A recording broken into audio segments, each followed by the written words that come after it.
Energy, all we have to do is harness it. While developing renewable energy is important, equally important is the conservation of energy.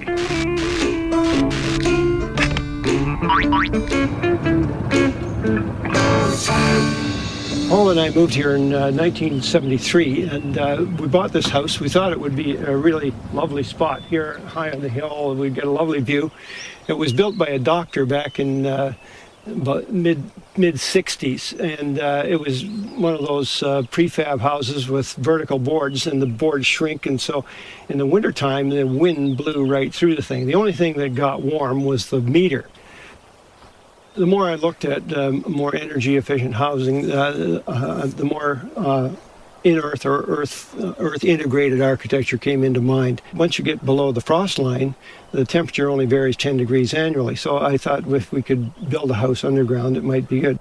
Of course, when you design a house that's going to be underground and in a different shape than normal, there are a whole lot of design problems that get into that, because nothing is designed for a round house. Everything is designed for rectangular architecture. That's the system, and it is really a design challenge, but a fun design challenge. So we decided to build a new house on Purple Hill, and the best place was to pick the highest spot where there would be good drainage. We excavated it 2 meters off the top of the hill and poured a concrete slab. Then started making wireframe domes that I designed over the years. There are 8 domes in total, the largest about 8 meters across. And then we covered them with metal lath, laid in the conduit for electricity and piping and plumbing, then conduits for fresh air, all of the utilities that are required for a normal house.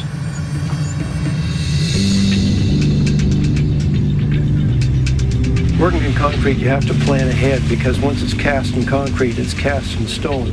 You can't sort of tear it out and start again.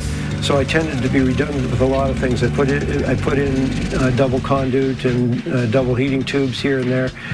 It was cheap at the time, rather than having to break up the concrete with an air hammer later. We're going to have lots of holes here. I'm ready.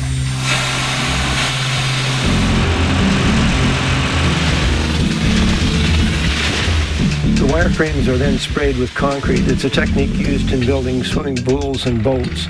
It takes some time and trial and error to get the right consistency. The frames are covered to a thickness of about 10 millimeters.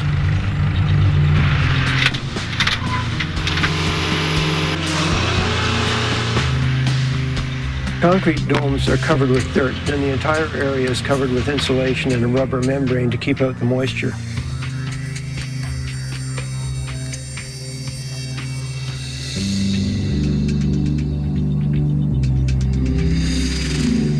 So now I'm standing right on top of the house, and as you can see, it's my wife does a wonderful job of gardening up here, flower gardens, etc. It's instead of having to paint the house, we just landscape it. It's quite wonderful.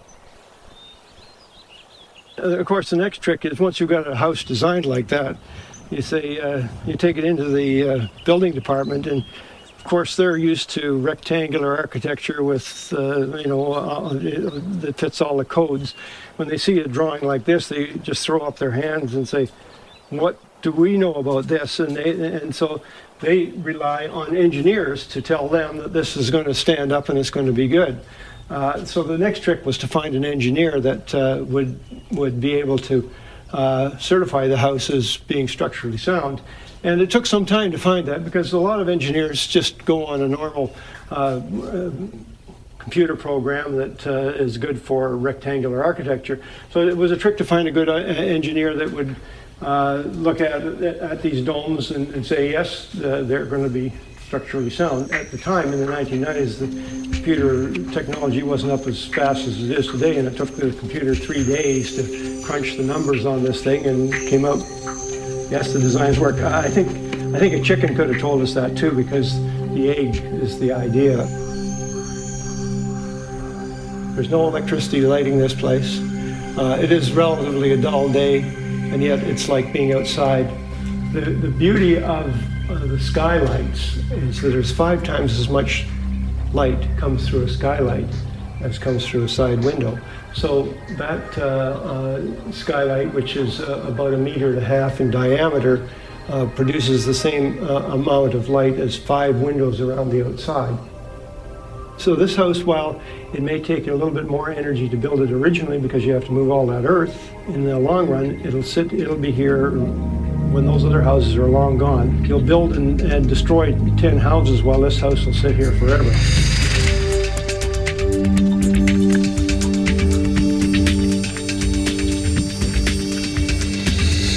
Well, of course, I realize you can't build a house like this everywhere. It just doesn't fit in an urban setting.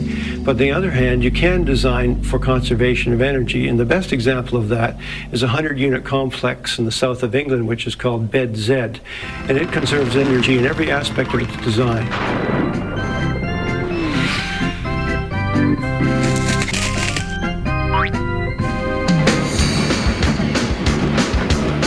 We landed in London and got in a small hotel in the West End, and the next day we took the train out of Victoria Station south, and it was quite interesting to go through all of these old developments where, you know, the chimney pots and the houses all in brick, all put together. I mean, it just reminded you of industrial England.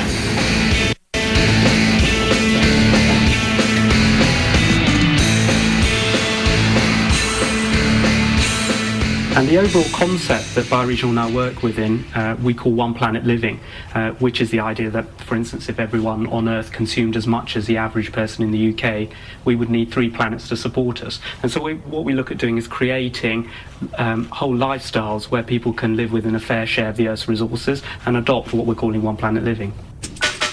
Αν όλος ο κόσμος κατανάλωνε όσα και ικανά δει, θα χρειαζόμαστε 5 πλανήτες για να συντηρηθούμε. Μεγάλο μέρος αυτής της κατανάλωσης μπορεί να μειωθεί με μια ολιστική προσέγγιση στο σχεδιασμό κατοικιών και κοινοτήτων. The idea was to basically merge a housing development with an office park. Here we see the entrance to the Bed Z offices. The homes face more or less due south, with all the homes getting good solar access, about a third of their winter space heating requirements coming from passive solar gain. But the offices are then placed in the shade zone, which means that they don't really need air conditioning or cooling. The challenge here was to get the maximum number of homes that you could get on the site, because land is very expensive, particularly in Greater London, but also get enough solar gain to make useful benefit. There's no actual heating system in these houses. Yes. And so there's just an oversized domestic hot water cylinder which is connected up to a wood chip fueled combined heat and power plant.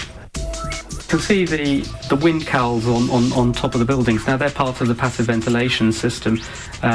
So if you super insulate a building and build to airtight standards, you have to consider ventilation of those. And so these are a way of doing it without any energy consumption. The wind cowls point into the wind, fresh air is forced down into the living rooms, and stale air is extracted, and that's sucked out from the kitchens and the bathrooms. If we hadn't done these wind cowls, the entire 109 kilowatt peak photovoltaic installation on the roofs would have been required to run the fans to run a conventional domestic heat recovery unit. Really?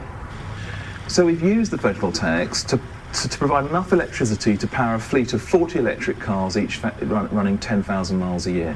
Our message is, if you can reduce your energy demand, then you can pretty well run everything off renewables, and renewables work.